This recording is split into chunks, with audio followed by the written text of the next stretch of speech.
All right, we are off and running. It's the New York Giants Squad Show. My name is Jay Berman.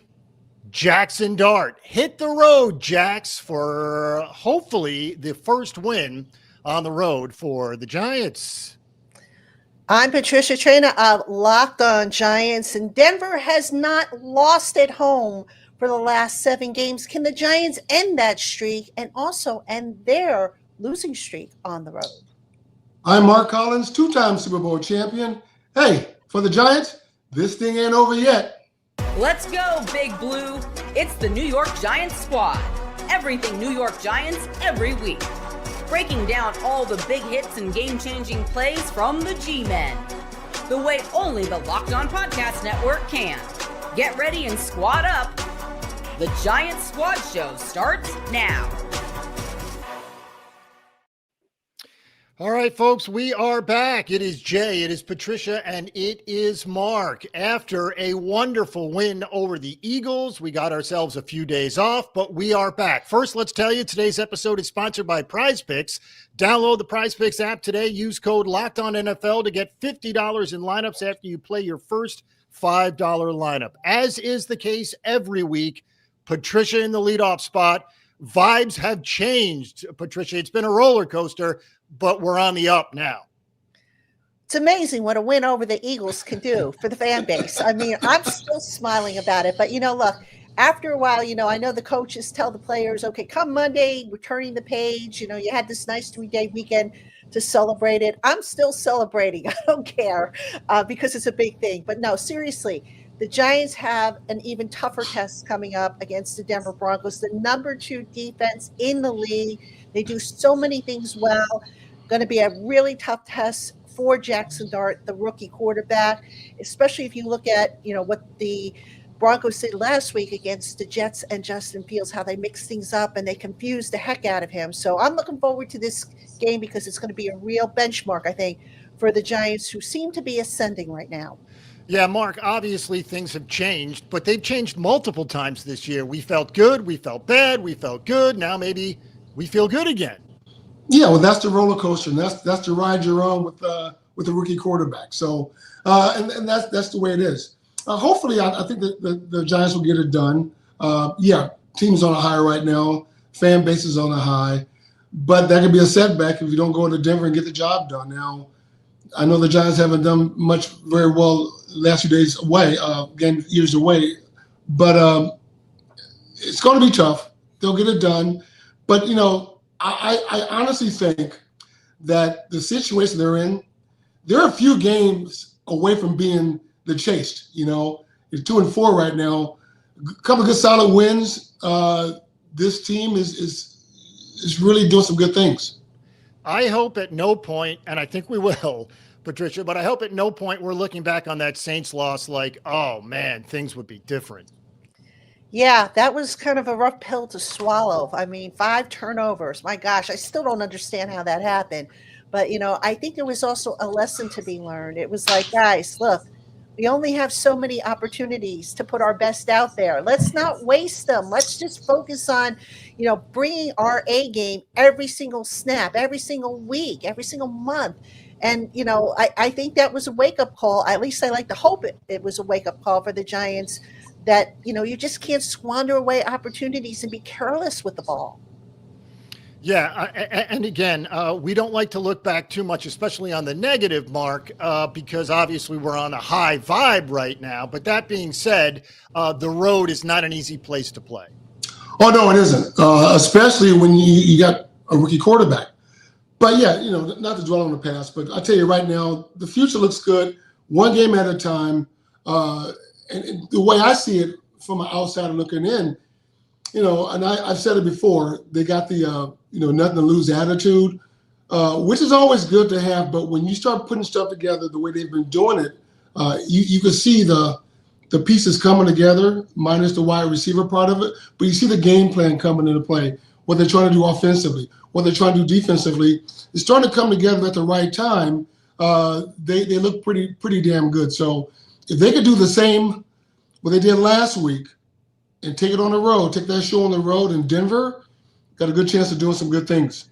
They better get used to it. It's just there are 2 home games between now and December 14th. So, Patricia, obviously things need to get together on the road because it's going to be road tests for the rest of the way. Yeah, they've got a channel 2007, the Road Warriors. Remember that? I think they went undefeated that year on the road. So look, it's never fun to play on the road, but if there is a pro, if you will, to playing on the road, and Mark, maybe you can validate this, is you're with your teammates, you're with your coaches, you're away from home and any distractions that might be going on and whatnot.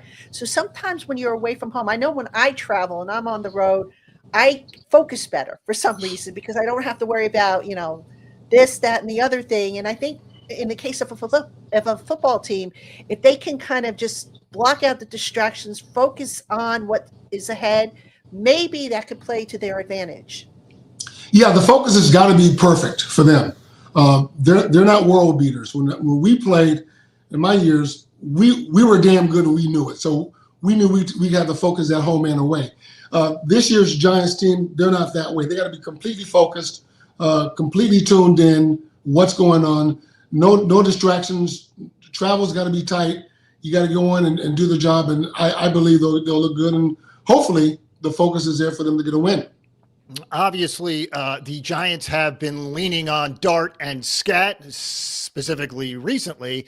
My question, Patricia, is how difficult is it to rely on rookies on the road in their first year?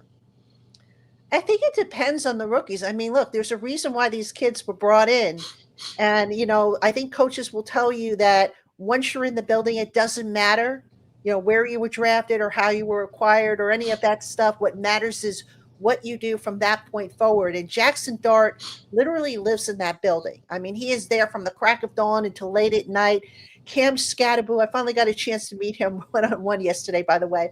Great guy. He's so unlike what you see on the field. He's very low-key and reserved, but very locked in as well. So, you can't let the moment be too big for you. I think you have to just kind of say, okay, look, I've been playing football all my life. Now I'm playing it at the highest level. I've got to be locked in, and you can't just get caught up in, the crowd and the fanfare and all the other stuff that comes with it. Yeah, Mark, you had Phil Simms and Jeff Hostetler and such, so there were leaders there. Yes, the quarterback is by default a leader, but it's a little different when it's a rookie. Well, a bit, yeah, definitely. It's a lot different. But when you get into the league, as Patricia says, and me being there, no one cares where you were drafted, what school you went to, whatever. If you go in and you perform, and you raise your game, and there's a difference between the college game and the pro game. You got to raise your game to the pro level. Once you match that to be competitive, and once you get everybody around you, especially from the quarterback position, to believe in you, and they know you'll go out there and win, you get the fan base behind you, already got the organization behind you, you'll be amazed the things you can do. That's what I see is happening with Scatterbo and Dart. So it's infectious.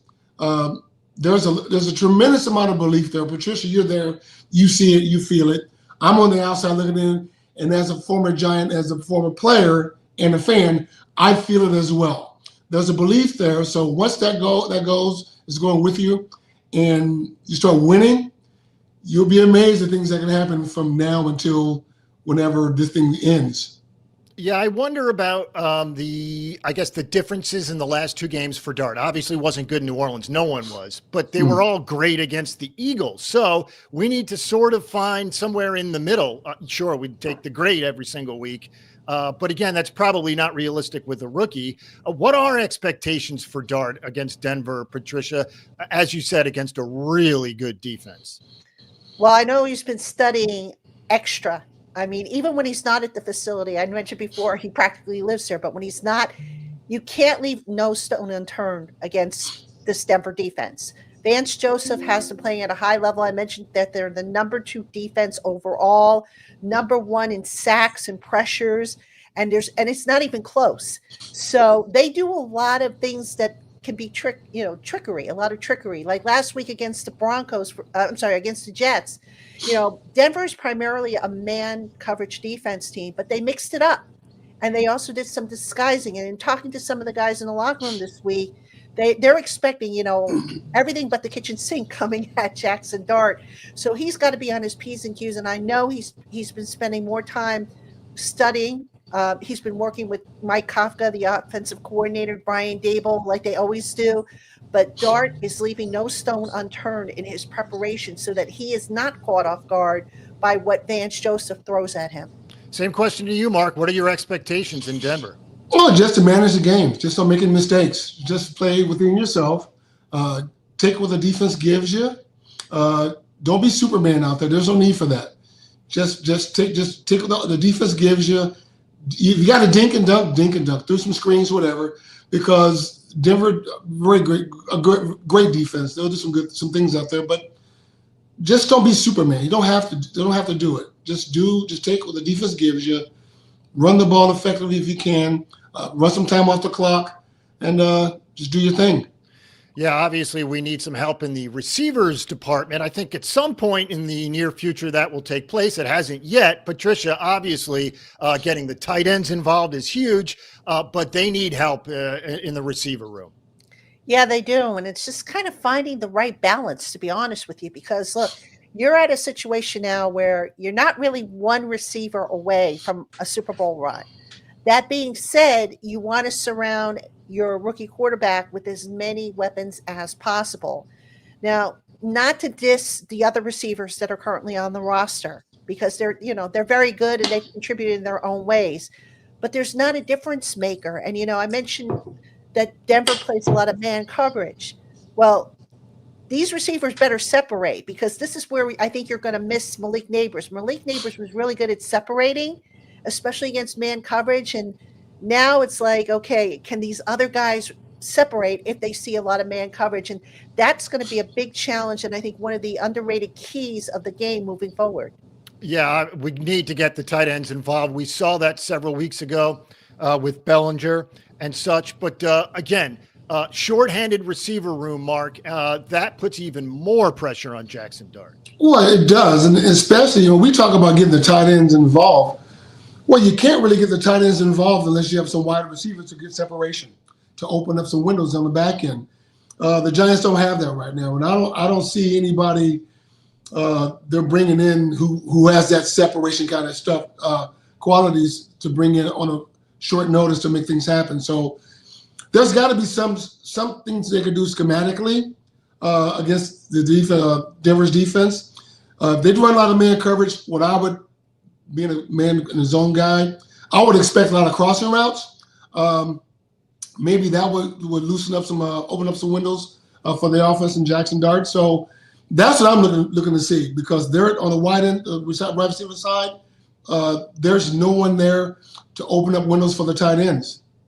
It's funny because obviously we know how good the Denver defense is, and obviously we know how compromised the passing game is. How much more pressure, Patricia, does that put on the running game, especially against a good defense when you don't have Neighbors there, which is just killer? I mean, there's always pressure going to be on the running game, but I think more so because the run sets up the pass.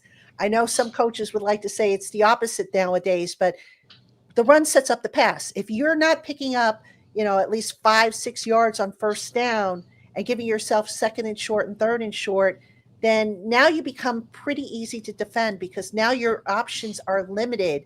So, you want to depend on the run if you can. I mean, I think of the Broncos defense, if I'm not mistaken, I think the running game is probably not ranked as high as the other, the run defense, I should say, is not ranked as high as the other elements, and they're still top 10. So, that's not saying a whole lot, but you want to cash in, you want to take advantage of it. You want to pound them into submission. I mean, you get Cam Scatterboo in there, knocking heads, knocking guys over. Maybe you make them tired. Maybe you tire them out to where now maybe stuff opens up for you later on in the game.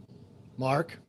Well, I think the Giants, if they're going to try to run the ball effectively against a team that runs a lot of man, you need the running backs to do a lot of wide routes. What I mean by wide route is once the quarterback's in that pistol formation and the running back's right by him, just send him out, not in the flat, just on a swing route. Give him the ball in space and let the linebacker try to run from the Broncos come make a tackle. Because the receiver's they're in man coverage.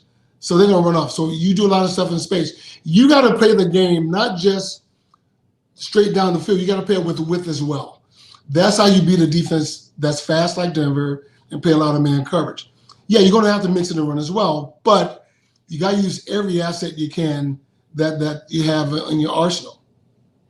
All right, obviously, we know how good the Denver defense is. The test will be for the Giants defense, and we'll focus in on that coming up next.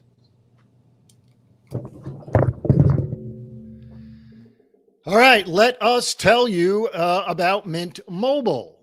If you're still overpaying for wireless, it's time to say yes to saying no. At Mint Mobile, their favorite word is no. No contracts, no monthly bills, no overages, no hidden fees, no BS.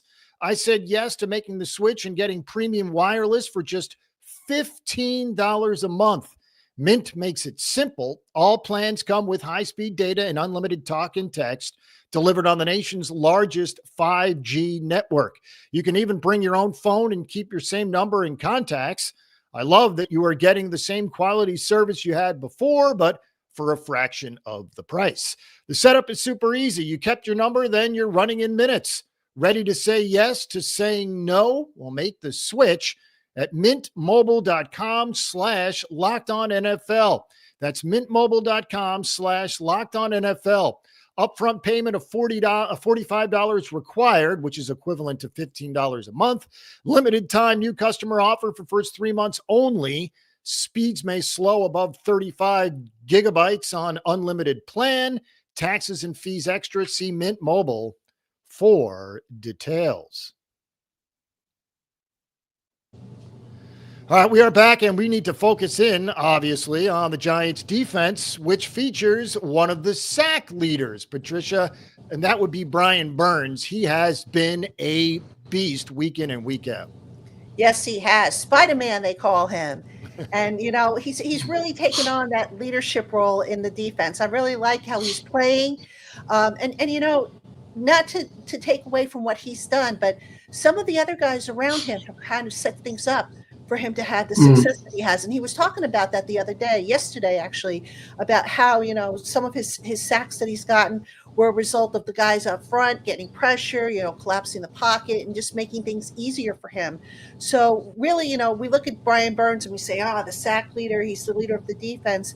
But we got to give kudos to the other guys, too, because they've been doing their part to help open things up. It hasn't all just been Brian Burns doing it by himself. Mark, how good is the defense? They're decent. I won't say they're world beaters. They're very decent, and they're starting to get it together. They're figuring it out. On Brian Burns, yeah, of course. I mean, you can't get all those sacks by yourself. It's a combination of both things on the back end, things on the picks in the front, picking up players on the front. So it's a collaboration of everything. So they're decent. They're getting better. I hope that we're seeing them gel at the right time. We'll figure that out. We'll find out against Denver.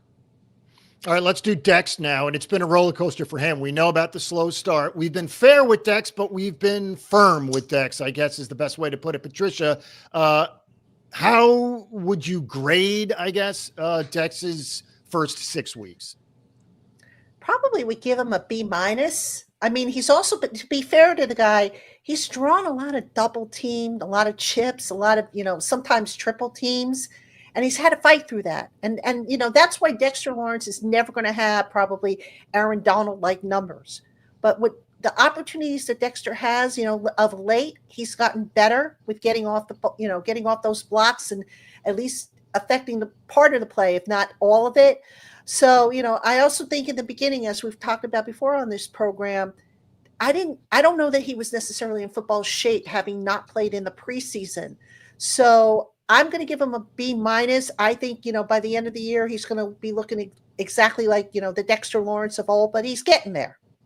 Yeah. Mark, your thoughts on Dex? I mean, I don't subscribe to the theory of somebody being in football shape too much, but because you're there, you're working, you're practicing, get your ass in shape.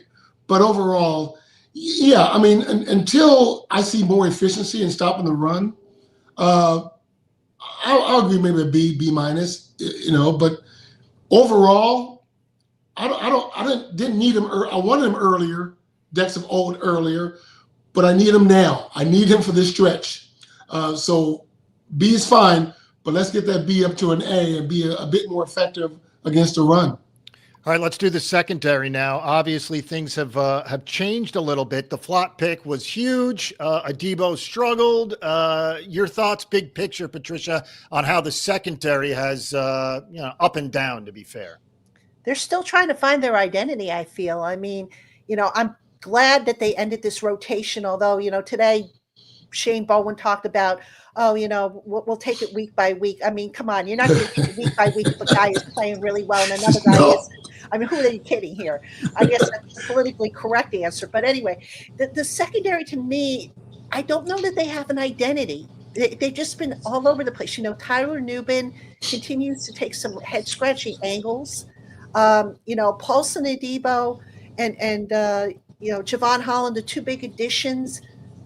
Have they made any kind of like real big statement plays and I missed it? I mean, not to be to diss them, but that's what you brought them in for. And I just feel like that secondary hasn't gelled yet for whatever the reason.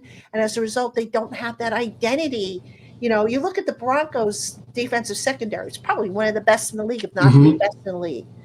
I don't feel like, and they have an identity. The Giants defensive secondary, not so much so. Mark, yeah, you're the expert here. Let us have it. What I see is they're decent, but I don't know if they're a man or zone secondary. Now, a good defensive back could do both. They could do, you could be zone or man.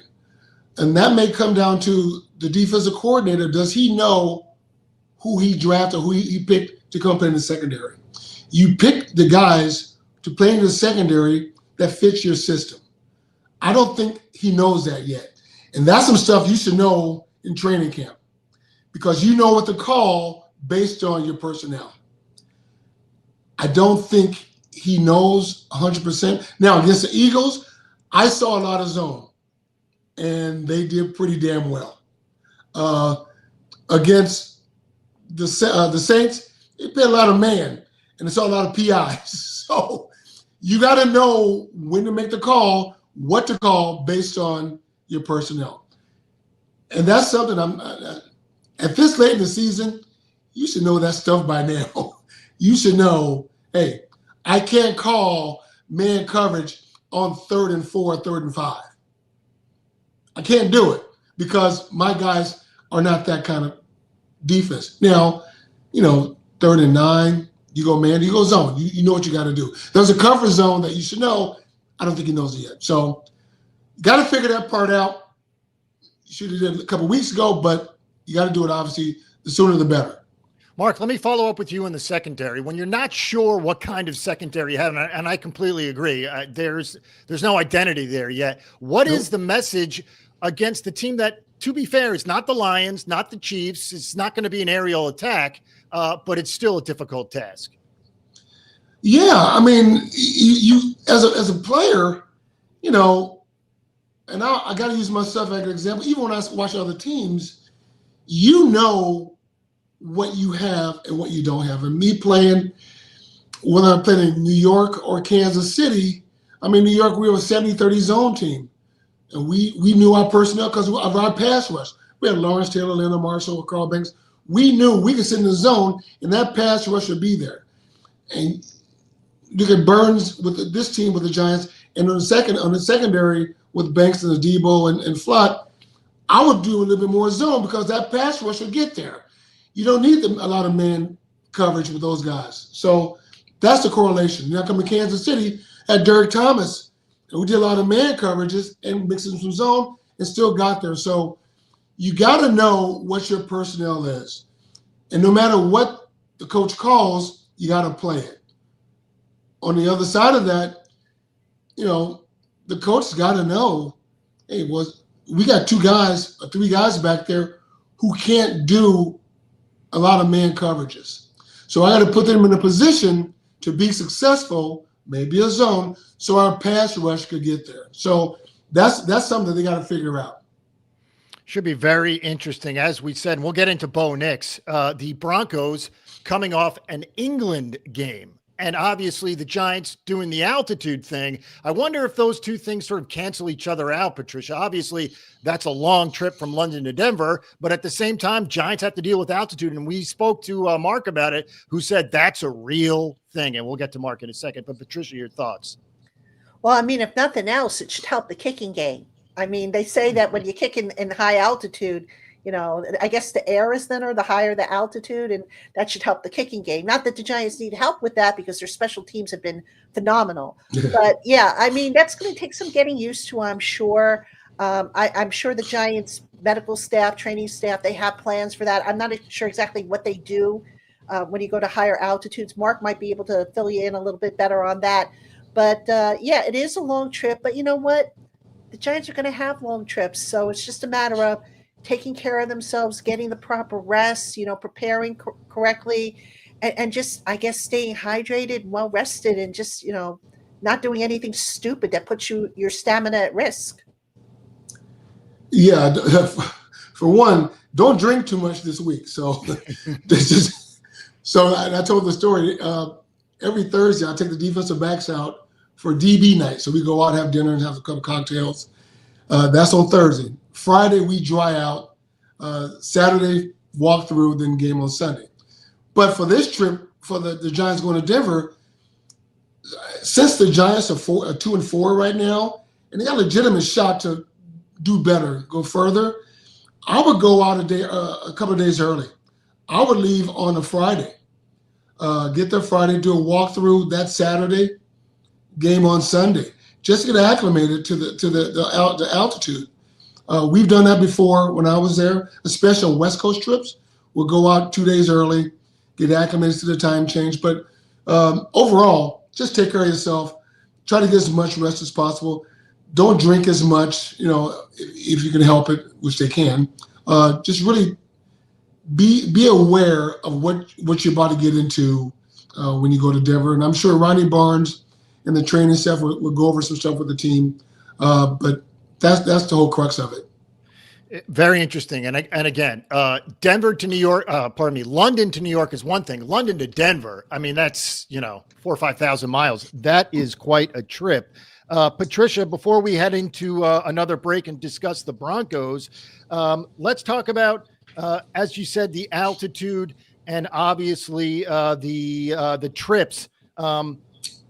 How does a team like the Giants prepare for a team like Denver, who they don't see every year and obviously haven't been to Denver in a long time? Yeah, I mean, it starts with the film. Obviously, that's going to tell you probably 90 to 95% of what you need to know.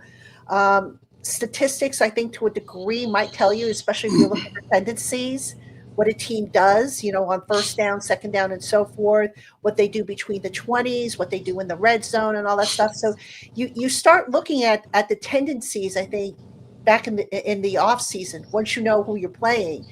And, you start putting together all that information, then you just apply that to the film. And, okay, are they changing anything up? What are they changing? And what do we need to do? And then, of course, you have to look at the personnel. Are they missing somebody? Like, for example, 2 weeks in a row now, Denver has put their starting left guard on IR. So now they got a new guy in there that maybe they got to go back and take a look at and say, okay, what does this guy do well? What doesn't he do well? So it's a lot of little details that they put together. It starts back in the, as soon as the team knows who they're playing and when they're playing them. But, yeah, I mean, you can never be too prepared. There's a ton of information out there, and it's just a matter of where you pull it from, what you do with it, and how you apply it to your game plan. Yeah, go ahead, Mark. Also, you're right, Patricia, the cut-ups. You'll get all the third downs, what they do on third downs, third and short, third and long, all the cut-ups and stuff like that. But one thing we've done when you haven't played a team often, hardly at all, and even sometimes when you play against teams that you know pretty well, what we've done on the secondary part, like whether it's me, Perry Williams, or Everson Walls, we would go to the bench after a series, and we ask, okay, hey, what are they doing to you on your side? Oh, they're doing this or whatever. Okay, what are they doing? We go back and forth. We're talking during the game and when we're off the field. We're comparing our notes, mental notes, to tell each other to stop our opponent. So, and that goes a long way. And everybody does it on the defense. I've heard Leonard ask Lawrence what he's trying to do to you on these line games. All that stuff feeds into the tendencies that you see that we get during the film cut-ups. And that's how the game plan that we got before the game starts, up to the week to the game, it all comes to play on how to stop a team like Denver or anybody else. So, that's very big. And I hope I see something like that, or on the sideline where these players are talking about what your opponent's trying to do to them. That goes a long way as well to trying to get a win. All right, we'll take our second break of the afternoon, and then we'll focus in on Bo Nix and the Denver Broncos specifically. Obviously, things should be very interesting. We'll be right back. All righty then, let's start with Built. Nobody likes paying rent, but if you must, you might as well get something for it. That's where Built comes in. Built is changing the game by turning your rent payment into real rewards you can actually use.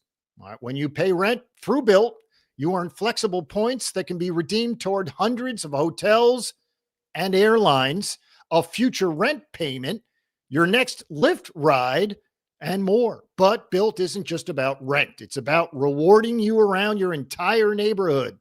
I love that with Built, your rent finally works for you. You're earning points every month on something you already have to pay.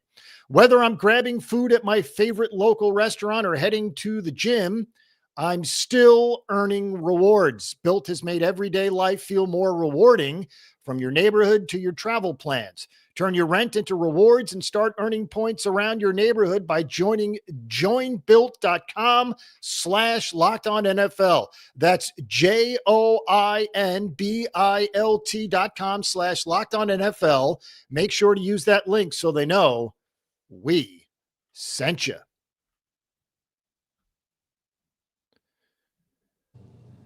All right, let's focus in on the Denver Broncos. Obviously, Bo Nix is their quarterback, Patricia. He's been pretty good. They're 4-2, so this is a formidable opponent here. Let's talk about Bo Nix here.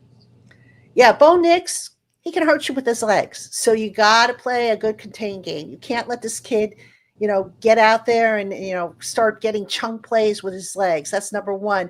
But like all quarterbacks, and especially young quarterbacks, you got to get after him. It's that simple. When Bo Nix is under pressure, not very effective.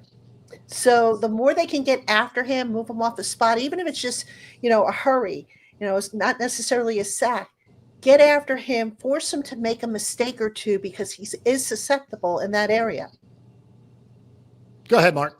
Well, Sean Payton got his quarterback, right? So he's got the guy that he wanted. And I've seen him play a lot being where I'm at, but they fit each other to a T.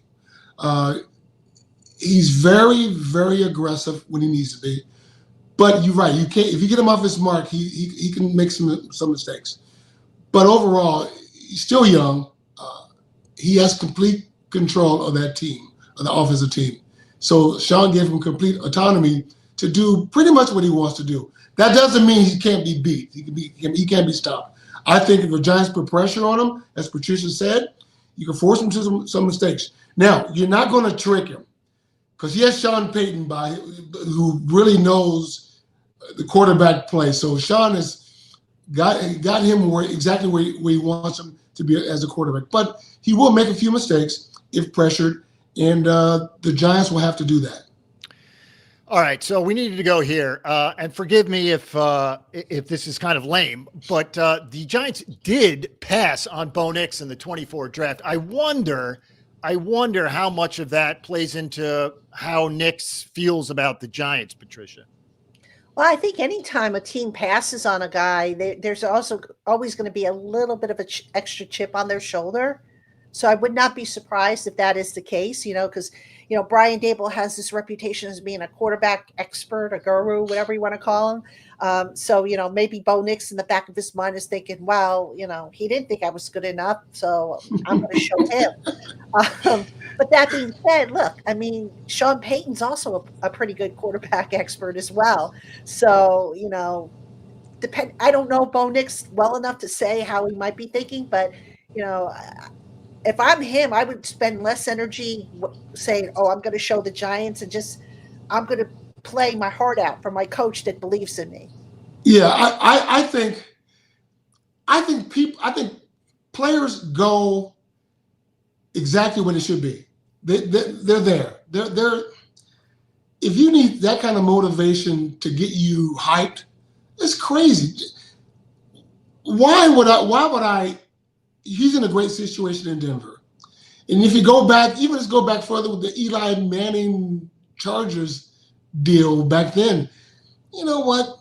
Okay, you didn't go to the Chargers, you go to the Giants. You're exactly where you needed to be. You just deal with the hand that's dealt with you. Play there, do what you got to do, win a championship or not, whatever. Just do what you got to do there. You don't need that kind of motivation to say, "Oh, this team passed on me." If I'm a quarterback, based on the Giants' history, not the overall history, but the history of not winning, and I'm in a winning organization right now and doing what I'm doing in Denver, I'm going, you know what? I'm glad I'm in Denver instead of New York because you're doing well in Denver. But that's just me. But yeah. I think it's a good point. I mean, Bo Nix and the Denver Broncos are 4-2. The Giants are 2-4. I mean, Nix would rather be a Bronco right now. That being said, we have seen tight ends in the past burn the Giants. Unfortunately, if that happens this week, it'll be Evan Ingram, the last guy we want to see the Giants or burn the Giants. Patricia, your thoughts on Evan Ingram facing his old team as well? I like Evan Ingram. When he was with the Giants, good guy. I don't know that they necessarily used him to the best of his abilities. I think they tried to make him into something he wasn't. That being said, the Giants, they've been a little shaky, to say the least. And I think I'm understating this, but they've been shaky against tight ends. There have been tight ends that have gobs of space open over the middle. They've got to tighten that up. Now, I don't know where the breakdown is exactly because I don't know what the calls are. But, yeah, that would be kind of a kick in the teeth if Evan Ingram comes back and has a 100-yard receiving game against his old teammates, especially after they didn't really make a big effort to bring him back when the regime change happened and Evan just happened to be a unrestricted free agent. Well, you know what? This is a revenge game for Ingram because I've been there, so I know he's going through. So, because you want to make the team that didn't want you when you were there, pay.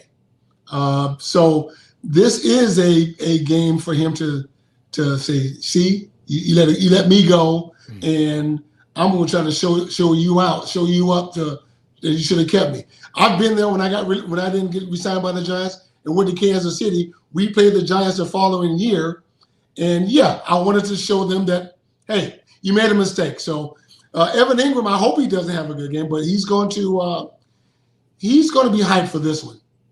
As for the other players, I'm looking up and down this roster. There's a lot of good players on the Denver roster. J.K. Dobbins, Cortland Sutton, and this isn't a slight in any way, Patricia, but this isn't C.D. Lamb and the greatest running back ever. This is not an impossible game.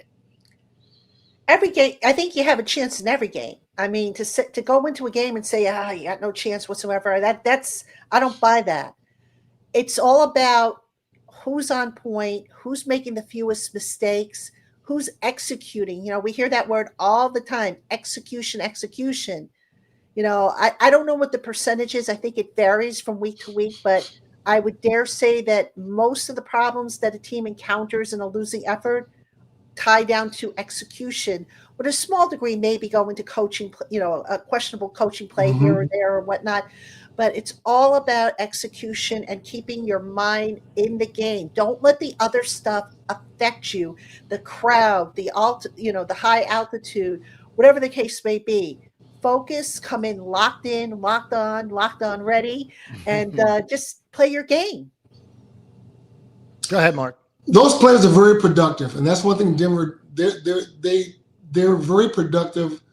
They get production out of their players. They are beatable. And I said this last week. When you look at the whole totality of the league, there are no super teams, right? So any given Sunday, Monday, or Thursday, a team could lose, and the Giants are in a great position to do some great things in Denver based on their game last week and the situation they're in and the personnel they're playing against the Broncos. So it's a very gettable game. The Broncos are not world beaters, and the Giants just got to show up, do their job, be efficient and effective in what they're trying to do, and stick to the game plan. Don't get caught up in everything else, like Patricia said, and just do your job. It actually sets up well. Not only do the Giants have their opponent coming from London, but the Giants had several extra days to prepare in the Thursday nighter game now until Sunday. So, Patricia, it seemed like everything sort of lined up for the Giants to have as much of a soft landing as possible. As we said, Denver had to travel, and obviously the Giants got extra days as well. Yeah, but, sometimes that can work against you because, when you're coming off of a good win and you build up a little bit of momentum, you want to kind of keep it going. You don't want to have that mini bye week, even though, you want the bye week because you want to rest up and you want to heal some of your bumps and bruises. So I'm curious to see how it works out. I didn't look it up before we came on the air, but I think after a bye, and this is a mini bye, but I think the Giants after a bye kind of like split down the middle as to how they do. I think it depends on how the season is going. So, I mean, yeah, it can be an advantage, but on the other hand, it could also create a disadvantage because now they're off their groove, so to speak, out of their routine because they had that extra, 3 days. Yeah. Go ahead, Mark. It all depends on what you do with that time. So if Brian gave them 2 or 3 days off, that's a waste of time. You want to try to keep that schedule as normal as possible, especially after a big win against Philly. So you want to keep it as normal as possible. You may bring the guys in for a walkthrough, quick workout, film study, a day off, but keep them engaged. Not because too much time off is not a good thing. So it all depends on what they did with that extra time. That being said, go ahead, Patricia. No, I was going to say they gave them the time off. They did have a 3-day weekend. So, oh, God. So that's why I'm a little, I don't know if it's necessarily a good thing. Yeah, I mean, that video, John Mara, you could see him in the locker room when he was getting the game ball. I'll see you Monday, he said. So, oh, God. Yeah. You see, it's like studying for, you can overstudy for a test, right? If you overstudy for a test, sometimes you get to a test and you freeze up. But if you just do it methodically, okay, you know what? I'm going to take 30 minutes and I got 2 weeks to study for this test. I'm going to take 30 minutes a day, take some time off, but 30 minutes just to hit on points. It's the same thing that the Giants should have done.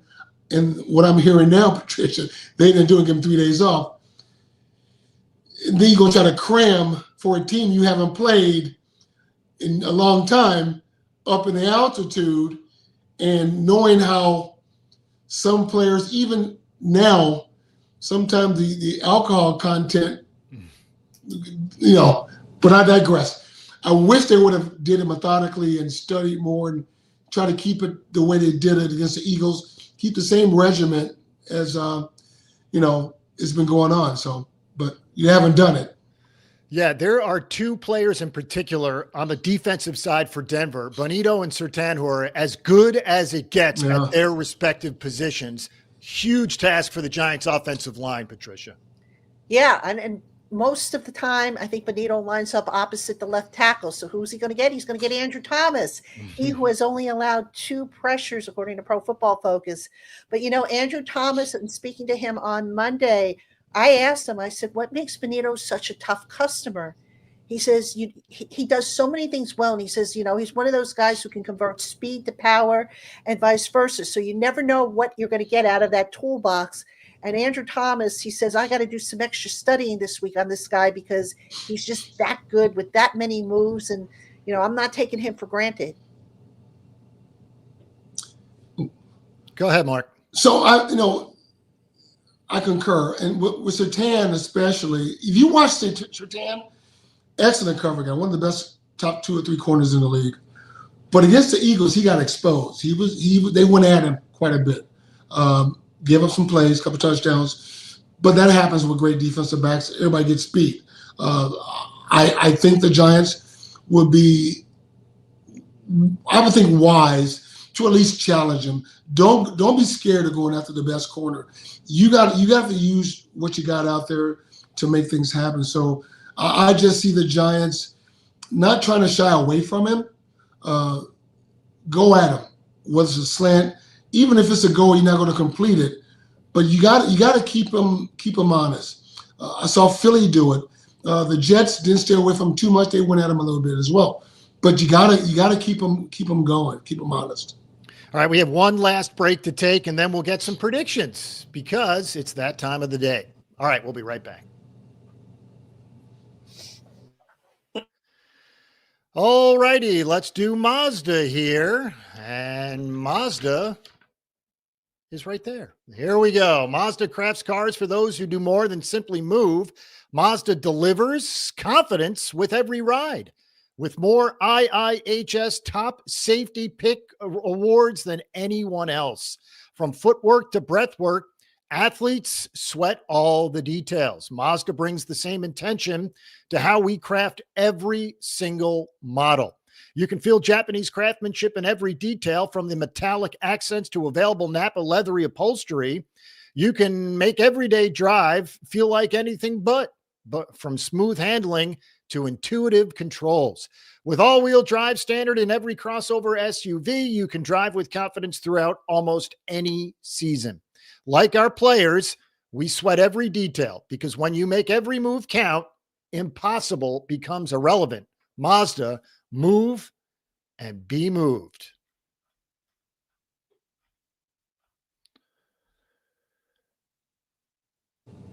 All right, we are back and we are ready to, pick a winner for what it's worth. Giants are 7-point underdogs, which we knew after the game last week. The lines were at. We knew it. Patricia, do the Giants keep it close? I happen to think yes. Your thoughts? I think they'll be competitive. Will they win the game? You know, every time I feel good about this team, I say, yeah, I think they could do it. They let me down. Yeah. So I have to see consistency week in and week out before I start saying, yes, they're definitely going to win the game. I think it'll be close. I don't think it'll be a blowout. I hope it's not a blowout because that would be not very good.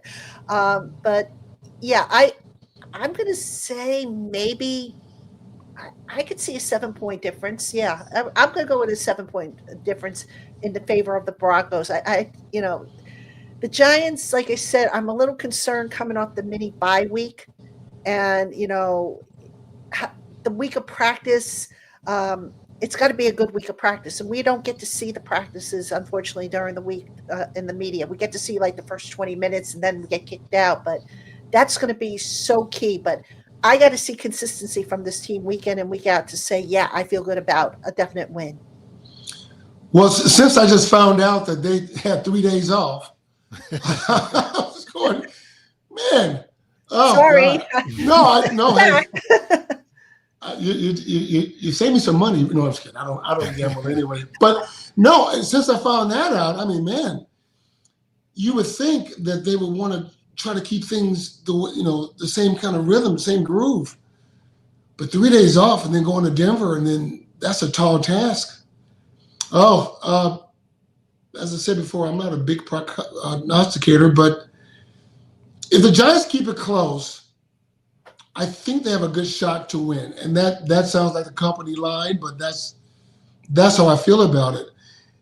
If Denver gets off quick, 14, 17 points, it's going to be a blowout. There's no coming back. But if the Giants can keep it close at halftime, 17-13 first half, the Giants got a legit shot.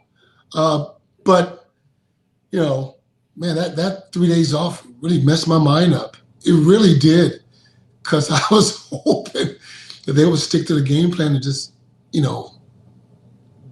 do well and do what you did that we played the Philly week, even with the time off. But man, I think it's going to be a close game. I would think 7 points. I'll take I think the Giants will keep it within 7. Yeah, it's a good point you made, Mark, about keeping it within 7 points. Obviously, if they're down big, Patricia, that sort of eliminates or at least compromises the ability to run the ball when you're down so many points. Obviously, with no neighbors, there's a disadvantage there. Word to the wise, don't get down 17 points. Yeah, I mean, the good thing about the Giants is the last, 3 games, they've started out quickly. Yep. We've been screaming about this. When are they going to get off to a fast start? Well, now they're finally getting off the fast starts. And that, set the tone, get the crowd out of it. We talk about the disadvantages of playing on the road. Well, one of it is you're playing in front of a hostile crowd. So take them out of the game early. Get up by even if it's 10 points, you get a touchdown and a field goal, get up by a few points, and then now play your game. Don't have to play catch up, because once you get into that position, very rarely has it worked out for this team. Well, if the Giants could start fast, and they've been doing that the last few weeks, that's great. By starting fast, even if they score 3 points on the first drive, that's good. I'm cool with that. I am. The defense comes out, and let's say Denver scores 3 or 7 points that first drive. Then at some point, somebody's got to set the tone, whether it's offense or defense, on the Giants. It's going to be a shootout, maybe, or it's going to be a defensive stalemate by both defenses. Somebody at some point has got to set the tone, because once they start doing that, score, the defensive coordinators on both teams, or offensive coordinators on both teams, got to say something. Hey, we got to change things up.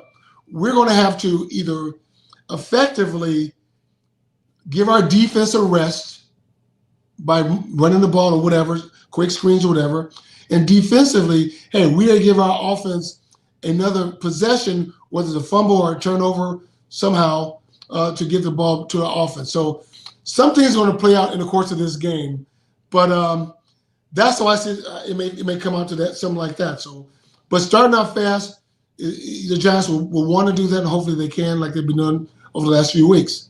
Yeah, you both mentioned it, the starts. It's something we have not seen in seemingly years, and Jackson Dart has done it in consecutive weeks. That is a huge key. You both brought it up. It's time to really nail that thing home. Start quick, Patricia. Absolutely. I mean, you set the tone. That's why, every time the Giants win the coin toss and they defer, I understand the reasoning for defer, but, put your offense out there. If you believe in them so much, if you think this kid is your savior, put him out there and set the tone right away. I mean, maybe Dable's looking at it as, my defense is going to go out there and get me a stop, and then I can put the kid out there and whatnot. But take the crowd out of the game right away. Why delay? Why risk it? Yeah, I wholeheartedly agree. And it's, despite the Saints game, it's so important. And it's something we haven't seen in years, a fast start, especially on offense, put points on the board, Mark. Well, yeah, that's what you want to do. Also, you take that possession. If they defer, take the ball. If you win the toss, take the ball. Get that advantage. Of course, you want to start fast, and of course, the Giants have done it over the last few weeks. But this is your guy. This is your offense. Hell, let's go with it. The hell with everything else. Let's score. If we score, great. If we don't score, then we'll rely on the defense. But take the ball first. Do what you got to do. Score if you can, and let the chips fall where they may. Yeah, we talked about how last week it was a great week for the Giants. In addition to the win, the division didn't play very well, the NFC East. Cowboys and Commanders get to beat up on each other this week. So, barring a tie, which would be amazing at this point, considering Dallas already has a tie. But someone's going to win, someone's going to lose. So let those two teams beat up on each other, Patricia. Yeah, especially, the Giants, after this game, they've got the Eagles again, which, is going to be another key game. Those division games, how the division shakes out, especially when you have opponents playing each other, going to be key to settling, the dust at the end of the year. So let them beat up on each other. I think the Giants don't see the Commanders for a bit yet. I think it's another few weeks before they see them at home, because I think the next home game is the 49ers. But just, right now, I don't know that we could say for sure that the Eagles are going to run away with it because the Eagles have struggled. They've struggled. I mean, they're still probably the best team in the division, but they haven't looked like the team they were last year, I think. The Giants are still in it. They're still in this. They're still. Listen, this East is not settled. You're right, Patricia. The Eagles, they got some issues. So the Giants are they exactly where they need to be? No, but they're right where they are for a reason. They have a legitimate shot of making some things happen in the NFC East. You split. Let's say worse, they split with everybody. That's not a bad thing. Let's say you sweep the Eagles and split with everybody else. That's prime right there. So, we'll see what happens. But listen, let's get this Denver game out of the way. Then we start talking about all the other stuff. Yeah, it's true. And I'm guilty of it as anybody. I've already looked at the Eagles-Giants line. It's 7.5. And I know Mark, we talked about that last week. We talked about both the Broncos spread and the Eagles spread just to get an idea of what Vegas and I guess America as a whole thinks of the Giants. And Patricia, I think until, as you said, you need to see it. You need to have those things be proved to you. And that's what's on the ledger for the Giants. Absolutely. I mean, look, I want to pick the Giants every week, but I'm not going to sit here and sugarcoat it and have people think I'm a homer by saying, "Oh, the Giants win when they're not playing well," and I know darn well that they're not going to, have a realistic chance. I need to see consistency, and I think right now the thing with the Giants is they have the talent. They just haven't been consistent. And you can have all the talent in the world, but if you are not consistent, it isn't going to help. Go ahead, Mark. Well, I just hope this isn't the roller coaster, as we saw against the Saints, but you never know. And you're right. Consistency counts. It matters. And if you're not consistent, you tend to lose belief, not just from the fan base, but in the organization as a team. And that's something that the coaches got to fix. They're going to ask themselves, okay, what are we doing that's putting us in this position? And already in my mind right now, I'm going to call it out. Giving a team 3 days off and you haven't seen any consistency, I'm not going to curse on here, but that's a waste of bleeping time. You just basically set your team up for failure. But if they get the win, scratch what I just said. But you got to put yourself in position. Hey, you know what? These players have not earned the trust to give them 3 days off. We haven't been consistent enough to get 3 days off. So that's where I'm coming from. So until that consistency happens, if they get the win against Denver, then what I said doesn't matter.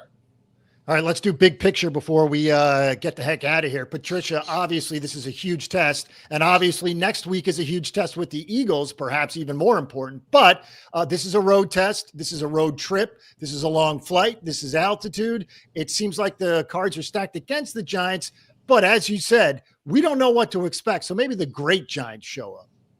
I would hope so. And here's the other thing. Don't look past Denver and say, "Oh, we got the Eagles, in the House of Horrors where we haven't won since since 2013, I think they haven't won in Philly." Don't look past Denver. I don't think the Giants will because Denver is not a team you look past. But, take care of business and just show up, be locked in, like I said, take care of yourself. The high altitude does make a difference. I know I've gone out there a few times and I feel it, and I'm not even a well-conditioned athlete. So, if I'm feeling it, I'm sure they must feel it as well. Stay hydrated and just go out there and just lock in. These guys are getting paid this, like you are. So who wants it more? If I'm the Giants and I'm still trying to prove that, we're not bad, we're not the team, the laughing stock that we used to be, I would like to think the Giants are going to want this a little bit more. And maybe Denver, I don't know who they have after this. I didn't look it up, but maybe Dallas. Denver, they have Dallas? Yeah. All right. Well, so maybe Denver is saying to themselves, "Oh, Giants piece of cake, last in the division. Maybe we can look past them and get right to Dallas." Mark, go ahead. Yeah, I concur. I just think, Giants just got to go out there and do what they got to do. I mean, the Giants aren't good enough to look past anybody. And I don't think Denver is looking past the Giants, to be honest with you. They know the Giants are formidable. Sean Payton knows to keep his team on point and on track to do what they got to do. But the Giants just got to go do their stuff. That 3 days off is killing me. I'm telling you. I wish he would have told me that. God damn it. But still, they got to go do their job. I mean, I hope they're focused to get it done. All right. Hopefully the next Giants squad show after the game on Sunday is after a win. For Patricia and Mark, I'm Jay. It's been fun. Let's go Giants as they face the Broncos in Denver. We'll see you on Sunday.